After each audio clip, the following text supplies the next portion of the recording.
buddies went to like Dr. Straight and design and they had to put the and That's why it happened. well, it doesn't go well for him because then, you know, Phoebe's not happy, Julie's not happy, but she's nice. And so,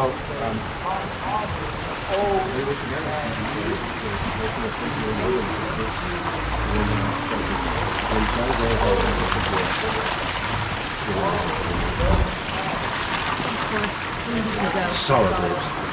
So,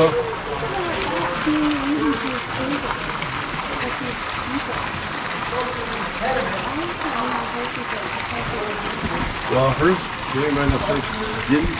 And the thing he's under 9 is like we'll talk about more in another room is to build up the SSC. As long as I make a decision on it, 9 and you think, she doesn't want to do it. She dies of yeah. Cedric said to her friends on the table, don't really know that this was on the head up on the street of it. She did. So in 1919, when Mom dies, she gets to go to Miss Reagan, and she doesn't want to work with him. The raised her.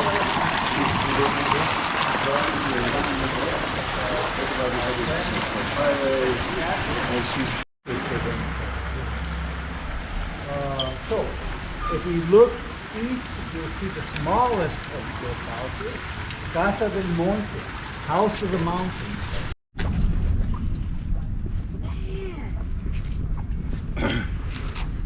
So remember, it was just going to be a little 2-bedroom bungalow when he took it. The 8 bedrooms wasn't enough. So this is Casa Grande, the big house. 10 big rooms here. Is it 8, 10 here? 115 rooms. 115 rooms here. 38 bedrooms, 14 bathrooms, and those are finished. There's a number of rooms that aren't finished. Hurst has a heart condition. He has to leave the hill in 47, so not everything's done. So the 68,500 is only finished square feet as well as the 115 rooms are the finished rooms. There's some unfinished ones. So you see the front of the house has got the limestone facing. If you look at the north wing, it's different. Yeah. So that's really not finished as Hurst wanted it. Oh, you wanted the whole thing to be. Yeah. So let's just run through it quickly. We've got the 16th century modified convent gate as the front door. And then with the either side of that, you've got the 15th century Spanish wildwood. Above the door, you've got the Duke of Burgundy riding. That's a 15th century French piece. Above the Duke is the 13th century Madonna and Child. You've got the Tondos of Peter and Paul. Everything else you see there. Julie Morgan uses concrete and steel, and her craftsmen do those spires. It's called platterwork today, maybe precast concrete, but it gives you an idea. So if you don't think you have fun, look at the cherubs holding up the library, and they're just having a grand time.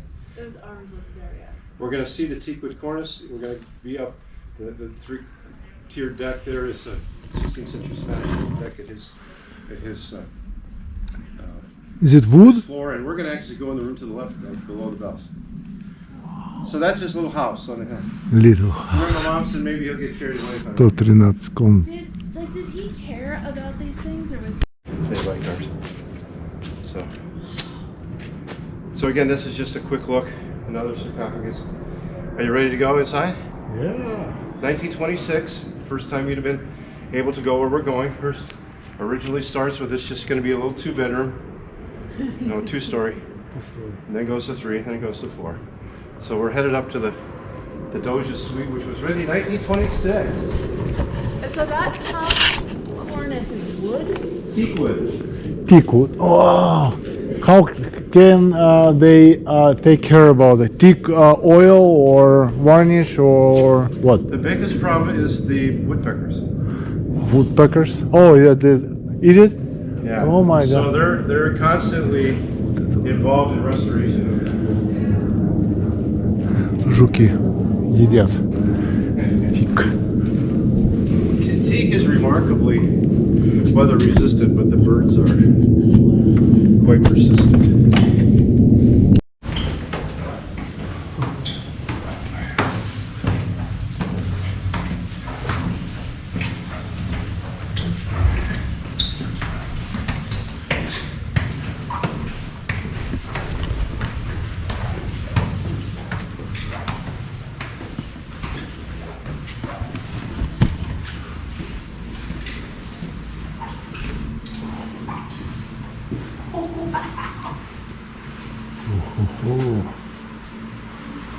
Да, мы пришли. Ага. Wow. So this is what they call the Doja suite. Those. And the suites have a formula. This would be the man's room. Then there's a common sitting room. Uh-huh. And then there's the ladies' room. Oh. The elite of that day didn't always stay together in the same room. The other thing is maybe you wanted to see Jack Warner Brothers, or Louis P. Mayer of MGM Films, see if you could get a movie contract. So he has a meeting place where you can invite them up, so you can see if you can negotiate something with them. Oh, Or one of the other guys. it sounds Yeah, this is the Yeah. carpet we want you to walk in. So Hearst has 40 antique ceilings in the house. If you look up, you see an 18th century Italian ceiling. And what's unique is none of those ceilings were purchased to fit the room. So his craftsmen made what they called extensions, most of it out of plaster casts, and painted them to match the rest of the ceiling. Now I had a man earlier this year from London whose job it was to restore old buildings in London. And he said the craftsman work here is just extraordinary in terms of what they have. Again, Julie Morgan arranged that. wow. You're going to see as we go through, Hearst is going to have an interesting relationship with the Catholic Church. You've got the 16th century sacristy door. That's where the priests would have prepared for service behind that, then gone onto the platform. And now it's the bathroom door. So it has a different role here. The 17th century Spanish altarpiece. Again, somebody high in the Catholic Church, you can tell by the tassels, has that. And would have been special occasions. And actually his mom shows that piece in the 1917 World Fair in San Francisco. Then the 16th century Spanish bed, which the engraved initials were from the original couple who had it made, so we don't know who they are or what it really stands for. Hearst was made fun of by many of his early art collecting friends because he's got these 16th and 17th century hand-carved walnut chests, and he was said a real art collector doesn't collect furniture. Well, if you look at these hand-carved pieces, these are actually different ways men can kill each other in war, carved into the outside here. It's remarkable, and they say now Hearst has done us a great favor because he saved a lot of furniture that would have been lost during World War II. Now, to tell the difference between the Spanish pieces and Italian, if you look down at the feet, anything that's carved, you see the head, you might see lines, paws, lines, head, that's going to indicate that it's Italian. If you come over here, and again you look at this, again 16th century piece, hand-carved walnut, you said it has a more conventional way it sits on the floor. That's going to be Spanish, and the Spanish also use more metal. So if you looked at that piece in the corner, it would be Italian! Yes, it is. You get an A.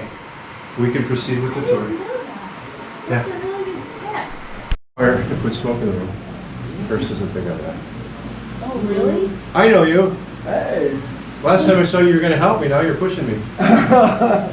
are you upstairs or? I am. Okay. Aren't you upstairs? Yeah, How many do you have? I've got 8. Well, you got more than I did. How did you rate? I got the cool people on. So the interesting part, this is the Doja suite. If you turn around and look out over the terrace, these are 15th century columns from Venice. And they match pretty much what's on the second floor of the Doge's palace. And Hearst has been there, so he calls it the Doja suite. These pieces too are also imported. So these arches are 17th century arches, so it's not just art, but he's bringing architectural pieces. The ceiling is from the collection of Stanford White, architect in New York, does Madison Square Garden, the New York and Boston libraries, Grand Central Station. And he's murdered in 1906 by the jealous husband of his mistress. And so Hearst buys this from the estate, his estate in 1907, and as you can imagine, Hearst doesn't buy it to fit the room. He likes it, and so it's got the extensions on the outside. And then I like to talk about these Romagno 17th century Italian pieces. And if you see the piece in the middle, that's St. George going out to battle. He would have had a quill in there as a sword, because that's an inkwell. No way! So you look at the 18th century Italian inkwell on the table. What Hearst would have is often his guests would visit, and they'd go home and people would not believe that they told their friends and family they were here. So he had stationery of La Costa Encantada, the Enchanted Hill, Sin City. So you could write a letter home here and prove that you were here. Pre-Instagram. Yep. Wow. Wait, so the fireplace is... I only asked him because I was just...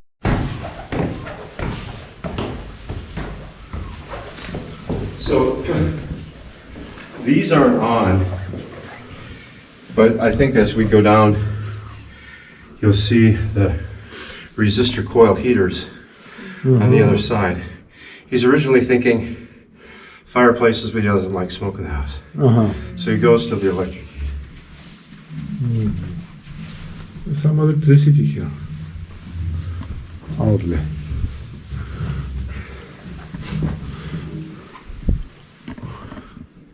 Oh.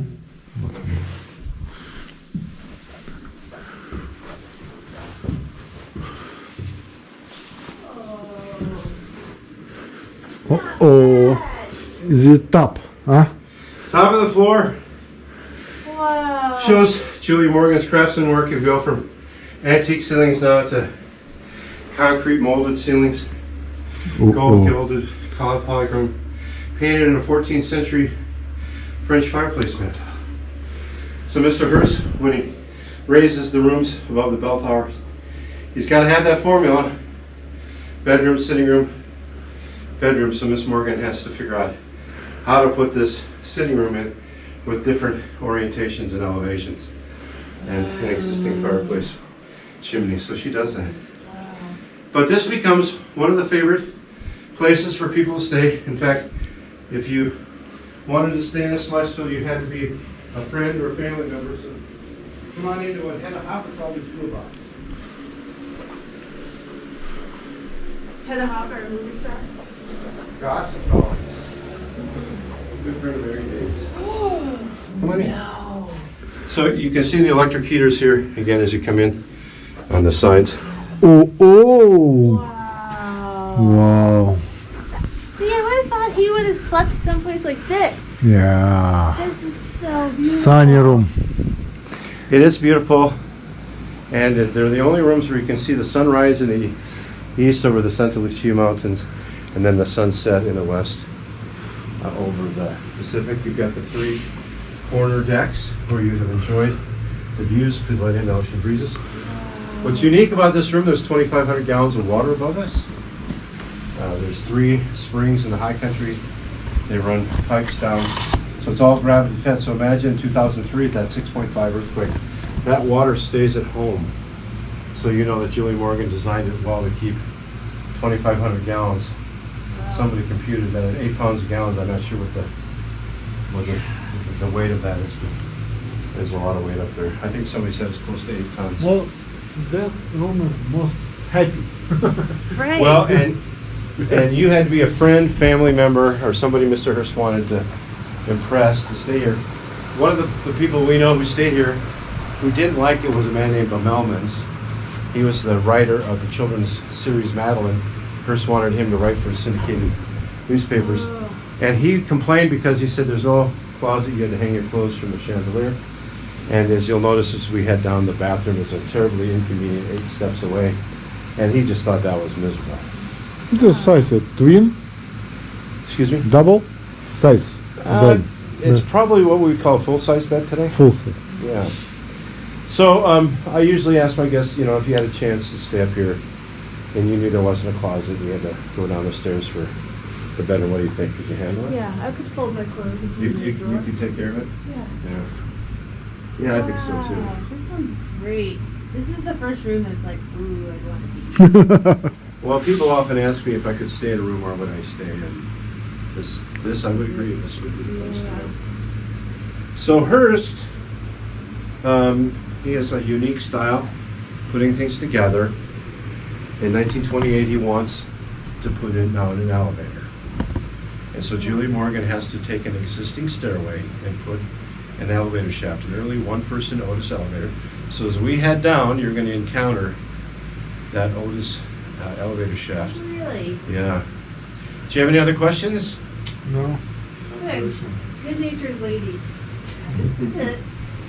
Constantly undo her own work. Well, not all the press. Tearing out, relaying it. So this is that terribly inconvenient restroom, and you're welcome to take a peek of how awful that really was. I can see you're impressed with its awfulness. Yes. Hard no on that. And then here's our elevator shaft.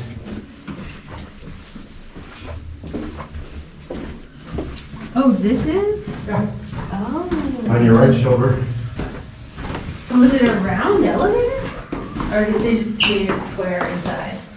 Well, it's the shaft is round. We'll take a look at it's probably at the library level.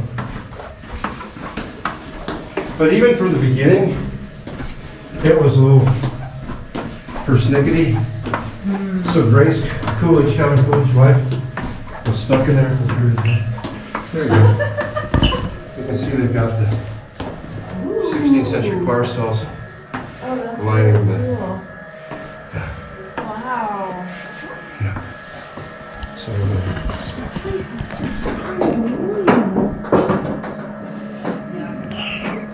16 века внутренности в элеваторе.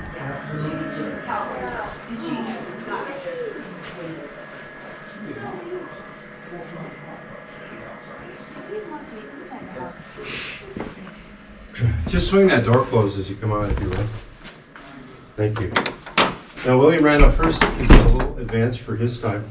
He puts out an order when they're building the hilltop that no mature tree is to be cut down. You imagine a project like this today, they would take bulldozers, they just flatten everything. But take this oak tree, it's one of 6 that he actually moves.